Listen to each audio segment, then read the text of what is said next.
welcome to the Technology Geek podcast. I am your host, Brandon Levani, the Technology Geek, and we are here as we are every week for computers, the internet, ham, radio, and pretty much anything geek. And this is our 38th podcast already. We've had 38 of these podcasts already, and I know I've been off the air for a while.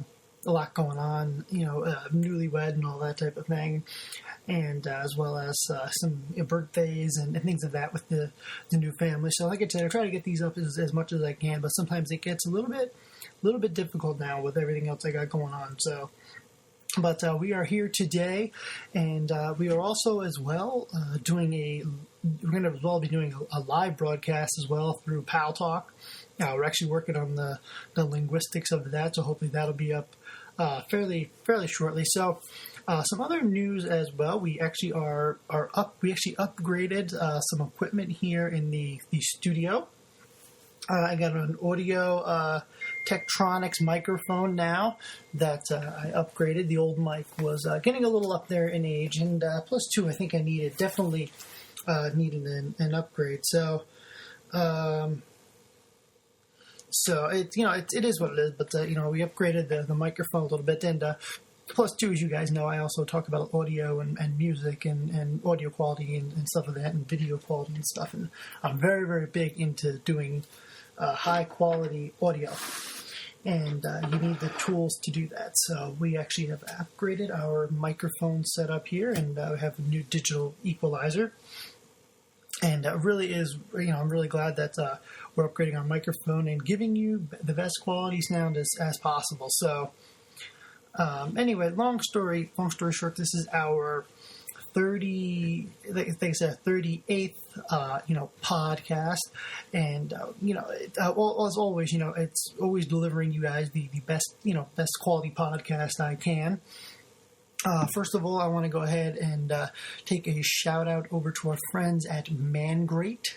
Our buddies are at ManGrate. As you know, they're our sponsors. Wonderful grilling system that they use. They have wonderful grates. They use them when you cook, and the food comes out just phenomenal. And that's our buddies over at ManGrate. And if you go there and use our offer code TechGeek, TechGeek, you can go ahead and get yourself a coupon off your first purchase, and this way we as well will get the credit for it. So I want to thank everybody for that. Always supporting the sponsors. It's always really important that we support our sponsors, because they're the ones that help pay when you guys use the sponsors, and it really helps pay to keep the web server up and bandwidth and all that, because we have a designated server now, because we have so many people downloading the podcast. So I want to thank everybody for that. As well as we also have some other things going on as well on our website. If you look up there. We also have our buddy over at Amateur Radio Supply. Those guys over there, we have an affiliate link with them on our website. So if you're going to do any shopping for any ham radio equipment, if you jump on there and use their link, go ahead and we'll get the credit for it, get a couple of bucks for it. So that's where we can, like I said, pay for bandwidth and all that to keep the show going. And, it put a lot of work in it, and I do try to give you guys the best quality podcast we possibly can. So we'll get into the tech news in a little bit, but I wanted to talk to everybody today because I had an interesting conversation. I guess this is what most of the podcast is going to be about. If I don't get to the questions, I'll get to them next week. I do have a couple of people that asked, but what I want to talk about is I did actually have a sit-down, I don't want to say an interview, but a Skype meeting with my ham radio club and Mr. Bob Heil. For those of you that don't know who Bob Heil is, he's actually a legend as far as I'm concerned. He's one of the originators of actually doing, audio. He did sound systems for the Grateful Dead, the Eagles. You can find it at HeilSound.com, by the way. But he actually did a thing with our radio club talking about all the different things when it came to ham radio, talking about his inventions and all that. I had to sit down. I got to kind of really sit and talk to him and listen to him. And the guy is just amazing. Knows more about audio than I ever will. But it was an amazing time to get to talk to him and all that. Obviously, he's on Ham Nation on the Twit network. For those of you guys that don't watch Twit, you should. It's a phenomenal podcasting network. I really like those guys over at Twit. I watch their shows all the time. Leo Laporte and friends, those guys are just really, really great, and it definitely is worth watching them. With my Ham Radio Club, we actually got to do a Skype meeting with Bob Heil, and he talked about just so much stuff when we were talking to him. His first thing was telling us all about his years with the Eagles and working with the Grateful Dead and the sound systems, and how he first started learning how to do music on an organ, and then he actually went to switch over to actually doing sound systems with the Eagles, and how he didn't go to college, but he got an education on audio through ham radio and all that. And he spent years on the road, doing big sound systems, and that's something too that you don't see anymore from back in the 70s. You don't see 60s and 70s. Like, you don't see, bands like the Grateful Dead. You don't see bands like the Eagles anymore. I'm not a big fan of the older music, but I got to tell you, you do not see people doing, just bands doing, any of those types of productions they did back then. Back then you had just, walls and walls of speakers. I mean, if you ever look at the Grateful Dead soundboard, I mean, that soundboard was just gigantic. I mean, it was huge. I mean, they would do, 3-4 nights in one place just because they had just so much equipment. You just couldn't travel with all of it. You'd have to do a couple shows in one place, a couple shows in another, because you'd play 3-4 nights at one place because your system was just too huge to be carrying around with you. But like I said, we got to go ahead and meet, Bob Heil, and he was telling us all about the things he came up with.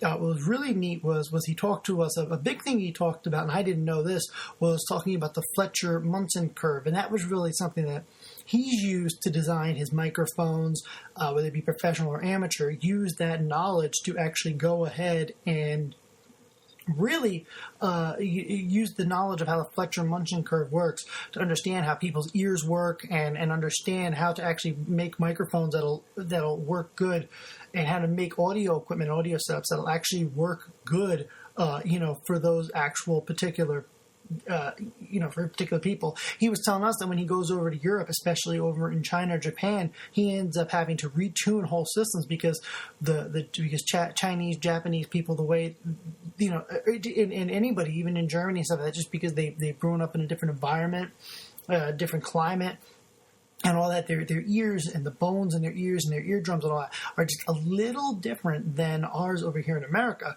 So you end up having to actually retune the whole systems. And that's actually something I've heard from other audio techs that I've talked to that actually go ahead and work with bands that travel, a lot of rock bands that travel all over the world. They actually have said that they have to actually deal with adjusting, audio quality and mics and all that, and tuning the whole systems because, people, their hearing is a little different than ours is, I think the best example of that is actually Rammstein from, over in Germany. When they came over here, they were saying that they had problems with their systems at first just because, people weren't used to the way they do it. So they actually had to go ahead and do things a little different as far as how they handled all the tuning and all that kind of stuff. So, but I got to talk to him, and one of the neat things when talking about ham radio was Bob Heil really opened my eyes to a lot of things. First of all, one of the things he strongly recommended we're talking about ham radio was that he actually uses equalizers with his microphones. Now, we actually, like I said, upgraded our mics for this show because I wanted a better mic than what we were using, because we were using, not the greatest mic in the world, but it was maybe a $50 microphone, that I use when I do live shows. But, the mic that we're using now, this is actually a broadcast mic, and the microphone is totally different. And I really learned a lot just from the last couple weeks of working with ham radio, working with audio, and emailing back and forth with Bob and things of that nature, learning that one of the big things he likes to do with ham radio is actually for a couple things. We're gonna do them all, but a couple things he said. First of all, actually using an equalizer in line with your transceiver and all that, and not only using the equalizer to send, but also receive to clear up those really tough, to use good audio quality to actually go ahead and push through that that pile up on field day, or to push through one of those situations, actually using the equalizer. And I'm going to get up some blog posts over the next couple of days to talk about this, but actually how to we'll get more in detail with it, how to actually use, an equalizer to give you better sound quality, give you better, better voice, give you better, stronger sound. Instead of buying, a couple $100 amplifier, just using an equalizer and could just make just a world of difference, making your send and your receive, especially your receive. Over the weekend, the ARRL actually went and had a mic contest, not a mic contest, but a single sideband contest, and I was actually using an equalizer, and I didn't realize when I actually used the equalizer how much better it was just to hear. Just forget all that other stuff about, using. Just forget amplifiers now. Just, the way I was able to take the low, a guy that was really in the upper end of the spectrum and I couldn't really hear him, actually turning the volume down, turning the lows down a little bit, getting him a little more bass so you can hear his voice and all that. And, it really was after messing with this for quite a while, I actually, after a couple hours, I actually really saw the value in actually using, an equalizer to actually go ahead and use this in my contest. And it really is a wonderful idea. And I'm really glad Bob, talked about that. And then the other thing too, Bob talked about, which really gave me some interesting things, some interesting information, is not only just the audio quality, but the actual microphone itself. We all used hand mics, and one of the things that Bob's company, Heil Sound, heilsound.com, by the way, folks, is that Bob Heil actually uses balanced microphones and uses mixers, and just the way his sound quality is. His sound quality is just so much better than anything out there in the market, because instead of having a microphone that's very muffled like this, the way he builds his mics, he actually takes the microphone end of it and actually redesigns it so that the sound quality, instead of having something muffled, he actually opens it up and makes it sound so much better. The way he designs it, with the way the magnets he uses, the way he uses his coils and all that in his microphones, he just really gets into the meat and the heart of how his microphones, he is one of those people that truly believe in righteous sound quality, and it really is, just amazing just to talk to him for an hour. I mean, it's just, the guy just blew me away, Some other things he talks about with microphones is the actual hand mic that we use. A lot of guys like myself, I use an ICOM 706 or an FT 897, but one of the things too is hand mics. There's only two real companies that make hand mics, and they're all, and yes, they are foreign companies, but I have nothing against that. But the two main companies make it, and they trap the coil in the microphone, so you're not getting, you're muffling your voice. If you get, his hand mic, what he actually did was just to make it better. He didn't make a lot of modifications. He just added just a little screen to one part of it, and it made it just that much better because it just opened up that sound coil just that much better. Just so much stuff that you just think of. And one of the other things too was he went into a conversation with us about decibels, talking about how if you go from 3 to 6 decibel, you don't hear a difference. Now, the human ear in the Fletcher-Munson curve, only listens up to, I believe, 124 decibels. That's the highest our ears can listen, by the way, folks, according to what I've read about the Fletcher-Munson curve and all that. And he just the way he explained it was 120 decibels. And the older we get, we lose some of our hearing, and our hearing changes as we get older. And you have to, your rig. Your rig or anything you're doing with audio quality is very important that you actually make sure that that's, that you're using the best quality and you're taking that in consideration. And like I said, one of the things he was saying too about the Fletcher-Munson curve is actually learning how to use it to understand how people hear, and using the equalizer for sending and receiving, knowing where you are, knowing your highs and your lows are very important, and understanding if you can see the meter right now. I actually have a meter on my microphone right here, and actually seeing where you are. Now, if I actually doubled this, it really wouldn't make much of a difference, because you wouldn't really hear where we're transmitting right now. If we transmitted a little bit higher, it wouldn't make much of a difference. It would just be be louder, but it wouldn't be nearly the same. And that's the other thing too he explained to me is about dealing with audio quality, is the way you actually handle your audio quality by actually doing little things with your not only with equalization, but with dealing with the type of cabling you do, the way you handle audio, the way you, whether it's making sure it's not distorted, making sure you have your lows and your highs right, using an oscilloscope to actually go ahead and make sure where you are sound wise and all that. Just so much just stuff. I mean, just talking to him for an hour was just. I mean, it was probably one of the best speakers I've ever had. I'm very, really happy to have that that experience. But he some other things he talked about as well during it. Like I said, he talked about a lot of things about the human ear and how we hear and all that. And one of the other things too he talked about, like I said, was hand mics. How he didn't like using hand mics. How he really enjoyed using. How he really liked people that actually go ahead and use. Regular mics and balanced mics, and he just really went into a whole big thing about that, which he had a lot of visuals that he actually used. And unfortunately, obviously it's a podcast. We are working on a visual element too, by the way, guys. I actually have a camera coming in. I actually ordered to work with my new mic, and we're actually going to be doing HD video here soon. That's coming up very shortly as well, along with the Pal Talk chat room as well.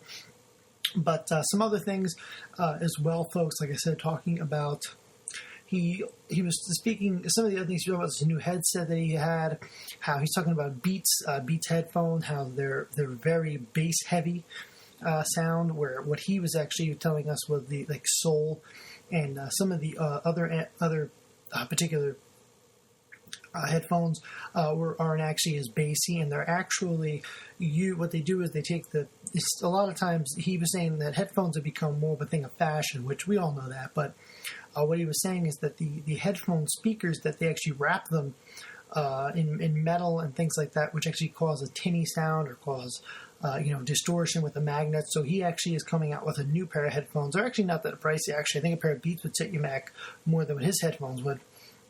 I think they're like $230 maybe. But what he was actually saying was that what you could do with what he does with his headphones is he actually insulates the speakers and things of that nature. And then what he was saying too is a lot of speakers are made with paper, where he actually makes his with rubber, which gives you it makes the speaker quality better, and it actually makes the speaker actually go ahead and actually last longer. And the other thing he was talking about as far as ham radio goes, not just using the built-in speaker that's part of your rig, but actually having a good quality, well-balanced speaker that you could actually use along with your rig to actually go ahead and get good quality audio, on your receive, so you can actually hear people that perhaps you'd be giving a hard time with. There was the other thing. He talked about a couple of other things too.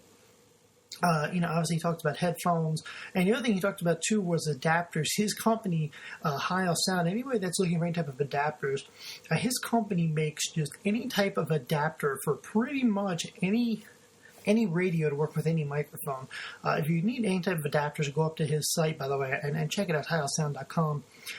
Just go up there and just see all the different adapters he have. It's just amazing.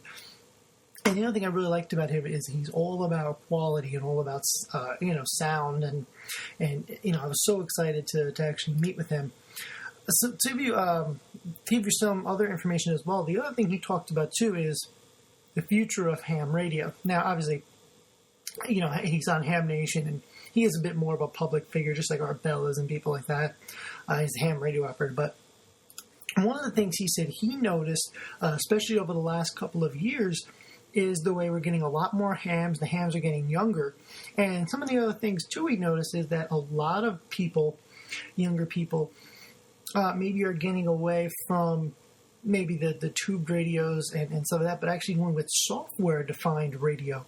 He said that's becoming a very big popular thing amongst the younger crowd. In the younger crowd, I mean the people 30, 40, and even people in the late 20s are actually getting into the software-defined radio. And what it's actually doing is it's actually being really, really good because it's actually getting, a lot of young people are into radio. They're not into, they're into talking on the radio and doing stuff like that. They might not be specifically into doing, building, tube rigs and stuff like that, or putting together boards and stuff, but they're interested in ham radio. And since everybody has a computer, using a software-defined radio is actually getting, really, really popular. And he was also saying as well, as since software-defined radios are getting more popular, the audio quality is going to get, more and more important, as, we go on. One of the funny things too, somebody said to me, well, he did a great presentation, but it just seemed like he was trying to sell microphones. It wasn't that at all when I talked to Bob. Bob he's passionate about audio, and audio is a big part of radio, so that was really great. Some of the other things that Bob talked about as well that I think was really cool, talking about phasing, using an out-of-phase mic, using an in-phase mic, using a dipole, using phasing on your dipole. And one of the things he had said, and it was really interesting when we were talking about it, was how they don't cover phasing on any of the three ham radio tests, extra, tech, general, or extra. They don't talk about at all bring phasing into it and how important phasing is. Working with a phased dipole, you can get more out of a dipole by using phases and by having an out-of-phase or in-phase dipole, depending on the weather and all that.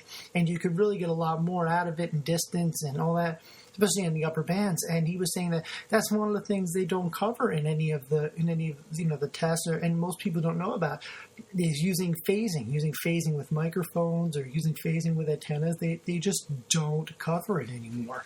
And a lot of people don't even know about it. And he said he felt it was a real shame. So that was one of the things he was talking about.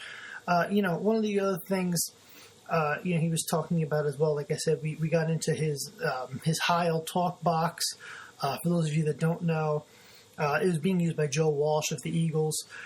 It was the first high-power talk box in the market, which was really reliable. You can use it for, high-level rock stages. And, talk box was built, like I said, by Joe Walsh on, I think it was on the Barnstorm, I think was the one he said. And, later they sold the rights to Dunlop Manufacturing and stuff. But the Heil talk box was actually used, with ham radio and things of that nature, and with the and with a lot of stuff as well with the Bell Labs and stuff like that. So really neat stuff there. The guy's had such an interesting life, the whole things he's done, but especially with talking to him about, radio and things of that nature. It was just really a great time. And too, a lot of you guys know as well, I'm into music. I'm a musician and stuff like that. And, he is just, talking to him, I've been into, music and broadcasting and stuff like that my whole life, and computers and all, and radio. But talking to him, he's just, on his own level, it's really great that he was just an amazing guy to talk with. But one of the things he was talking about with amateur radio as well, obviously he was talking about he has a new talk-in headset that, he has, and, just so many other things as well, talking about, not only so much talking about the mics and stuff like that, but as well as talking about, like I said, phasing, and talking about,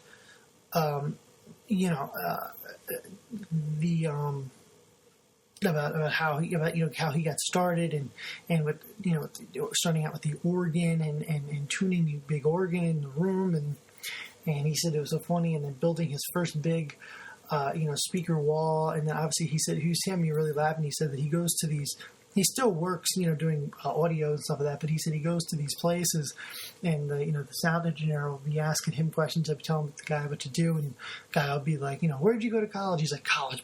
He's a really, really funny guy, and he really is. Like I said, you can catch him on Ham Nation every week on twit.tv, and he really is an amazing guy, and definitely is somebody that. If you're in a radio club, which I know we do have a lot, by the way, I know we do have a lot of ham radio guys that listen. If any of you guys at all have a ham radio club, just email him. He will get back to you on doing anything, with your club. And one of the things too that he was talking about was audio.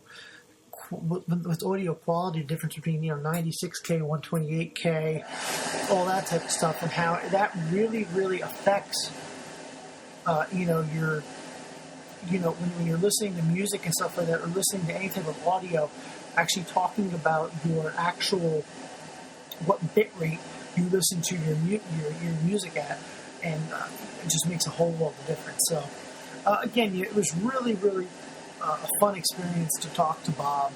And like I say, if you have a ham radio club, he loves doing anything with ham radio operators. He's more than willing to go ahead and really work with people, and really wants to get to know the other clubs out there, get to work with the young radio operators and stuff. So. Like I said, if anybody out there has a radio club and you really want to get to talk to Bob, I'm sure he'll be happy to do it. He loves doing it. He even said that he even offered to come back in a month or two and talk to our club again. So, like I said, he definitely was an amazing time, and I still thinking about it. I still get really excited about it. It was just so much fun. So, we're going to get to the news here in a minute. But first of all, I'd like to shout out to our sponsor, Audible. Wonderful. If you like reading audiobooks, they're really wonderful. And again, those guys over at Audible, you get one free trial, audibletrial.com/techgeek, and you get one free download with our trial code. And even if you don't like it, get it. Read the book. Download it. Then cancel. At least we get the credit for it. But those are our buddies over at Audible, audibletrial.com/techgeek. So in the news of this week, a lot going on, especially with the holidays coming up. As you know, next week is Thanksgiving. I can't believe Christmas is already here already. I wish it was Christmas every other year. But a lot going on in the news as far as Black Friday, so we'll get to all that. But big news today is Firefox switching to default search engine from Google to Yahoo. That was on Mashable today. That's actually pretty big news. Mozilla CEO posted in the new 5-year partnership with Yahoo, and Yahoo really started to make some significant headway. With really starting to push hard to compete with MSN and stuff. Especially in the news market and things of that nature. But Firefox make the switch to a new enhanced Yahoo search. Users still be able to change, their default search engine, but the one that will be out of the box will be Yahoo. That will be their native search engine. So that was big news today. Yahoo desktop search shortly powered by Microsoft Bing search. That's all most people know, so I think that's pretty funny. Google has been the default search engine for Firefox since 2004.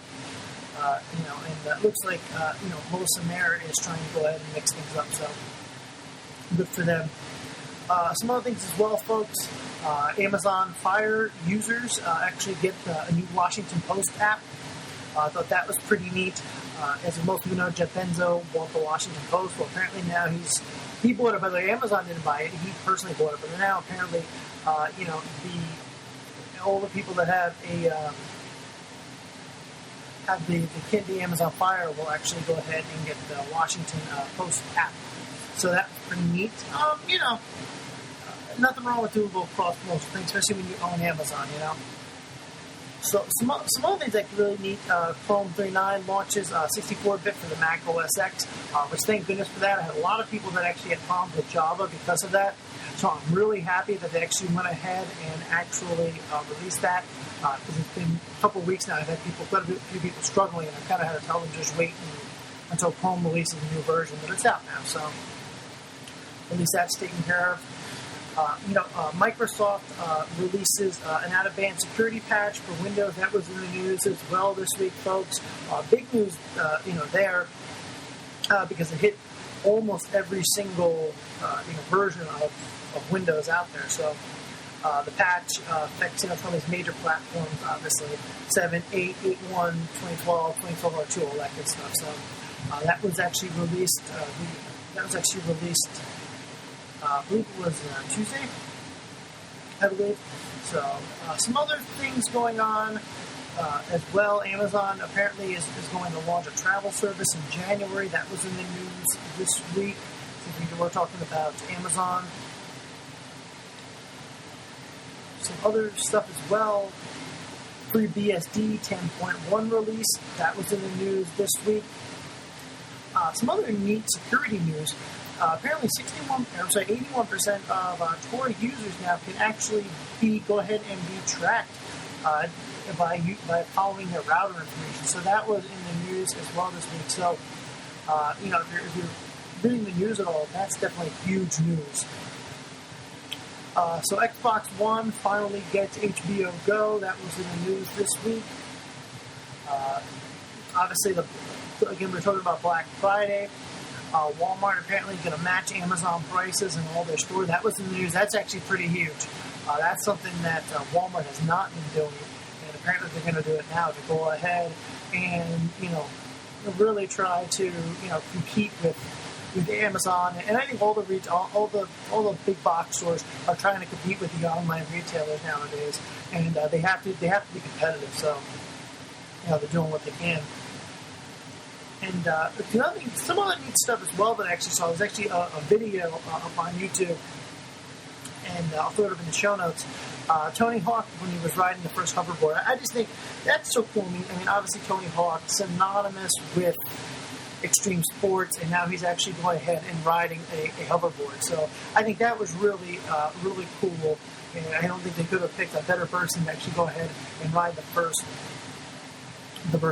hoverboard. So I think that was really a lot of fun, and I just think that they really they couldn't have picked a better guy to go out there and really ride the first hoverboard. I think he was the perfect guy. They couldn't have picked just anybody better to actually go ahead and just be on the hoverboard. I think that was just amazing.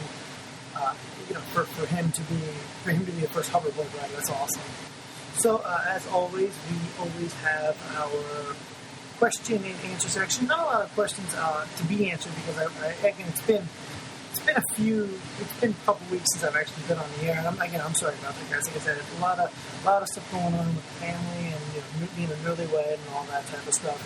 A lot of things going on, birthdays, some new things, adjustment period and all that. So. But I'm going to try to get the podcast up as often as I can, and hopefully weekly again. And like I said, for today I'm working on I want to try to do the show live, so I can really get interaction. I want to do a Pal Talk room where I actually take your questions live right on Pal Talk. I think that would be really awesome. I'm still working on the whole audio aspect of it. I'm sure we'll figure it out shortly.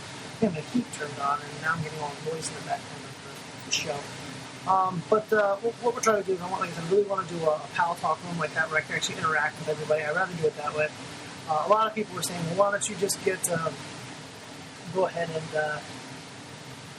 get a phone number. I'd rather just do a Pal Talk room so I can talk to you face to face and all that. We were doing Skype for a while. I know a lot of the long-time listeners have been fans of that. But I think we'll do a Pal Talk room. I think it'll be a lot more interactive, and I think it'll be a lot of fun. And we can actually go ahead and broadcast it live. I think it'll be a lot of fun for everybody. And obviously the show is always going to be available via podcast format. So we'll go ahead and we'll do that. And I'll also take questions and all that. But I really want to try to get a lot more interactive and really try to get people really involved. So a couple questions I had. Somebody emailed me a question. And I thought it was kind of a neat question. They asked was, do I need to buy Photoshop anymore? Photoshop is going subscription-based now. So I know that's a big... everybody's had that question. And I know a lot of people have been really getting annoyed with the fact that, I know a lot of people have been getting. I know, especially a lot of our listeners have been saying all the time, "Well, why do I have to go ahead and why can't I just buy Office? Why do I have to buy a subscription?" And the truth is, because that's the way Microsoft and the rest of the industry is pushing everybody. And unfortunately, that's just the way it's going to be. That's the way they decided to go with the product, and that's the way it's just going to be. You can go ahead. I mean, it's not just Microsoft going that way. AutoCAD's going that way. Photoshop's going that way. All of the companies are going that way. So, unfortunately, it's just a necessary evil that we're going to have to deal with. But I mean, do you still need to buy it anymore? I mean, I don't think you can buy it anymore unless you buy the entire suite. I think you're going to have to go ahead and just, unfortunately, use your, just use a subscription-based service. So, some of the things, another question I got that was kind of neat. Somebody asked me, how do I encrypt my Carbonite data? When Carbonite goes up to the cloud, it actually really is good because it actually goes ahead and encrypts it when it goes up to the cloud. But as far as your local data is concerned, I think the best way you're going to need to do it is you're going to have to actually go ahead and use BitLocker. That'll actually encrypt, your local hard drive. So as soon as you ever get physical access to your computer, take your hard drive out, they wouldn't be able to get to it because it'll actually be encrypted through BitLocker. But all your Carbonite data is stored up in the cloud and it's all encrypted. The other thing as well, when you call Carbonite for an actual backup, when they send to the hard drive and you image your machine, that hard drive being sent from the mail is actually encrypted as well. So, the Carbonite does take the security of their data very, very seriously. So, that's something I don't think you really have to worry about too much from a security standpoint. But I would definitely, I wouldn't be that worried about it. I'd be more worried about your local hard drive and actually protecting that. So I would strongly recommend enabling BitLocker in that computer. Somebody asked, how can I stream, concerts, online via my TV? That's actually cool because, like I said, I'm actually a big audiophile myself, and I found that probably the best way to actually go ahead and what I found the best way to do it is to either use your Roku, because Vivo and YouTube have so much live content up there. Obviously, if you have an Xbox, you can do it via TV. The Chromecast does it. Anything you can find, all that stuff you can find, and you can stream it right on your TV. I know we have a really great surround sound system in our living room, and we use it all the time. And I love doing live music. I love watching live music. It really is great. So, some other questions somebody asked me, and this is a neat one. What's the best password vault? A lot of people are asking these questions. What's the best password? Best password vault. There's so many of them out there. Secure Key is one you can use. Your phone obviously has you can use LastPass on any mobile device. All those are really great, and all those take really security very seriously. So I'd recommend any of those on there. The other thing that was kind of neat was somebody had also sent me a thing. Is what are alternatives to iTunes? We've been over this 100 times already. Obviously, any alternative to iTunes, obviously Spotify, Rhapsody, and any of those, Google Music, and any of those are good alternatives to iTunes. And I think they're any of them are fairly decent as far as what to use. The other thing too, somebody had a question as well, asking about. Somebody asked me what kind of DVR they should buy. That's kind of. There's so many different ones nowadays. You have the ones that come from. I have the one that actually comes from my cable provider, which is a Cisco. DirecTV has one that does 6 shows at once. You have Slingbox that you can actually buy and use. There's so many different ones that you can use. I really don't think one is better than the other. I think it really depends on what you want to do and how much you want to pay. But they're all record shows, so I don't think there's anything I don't think there's anything really, I don't think one is better than the other. I don't think, that you should get this one over that one or anything like that. I think that, I like the Sling Box because it has a lot of, you can access your shows through your through your computer, through your iPhone or Android stuff. But the only other problem with that too, a lot of people don't realize that they buy Sling Boxes and then they say they don't work. The other problem with using a Sling Box is you have to have good upstream bandwidth, otherwise you're not going to be able to watch your shows on your iPhone. A lot of people don't realize that. They just think, oh, well, I bought a Sling Box. But yeah, but if you don't have good upstream bandwidth, you're not going to be able to go ahead and, use it. So, and that was pretty much all the questions that were actually unanswered for the week. Like I said, folks, I'm very sorry for, not getting, for, being off the air and all that. And I know a lot of people, I've gotten quite a few phone calls, people saying that they missed the show and all that. And I'm really great we have that kind of diehard listener base. So I want to thank everybody for that. But like I said, we will try to be on the air every week.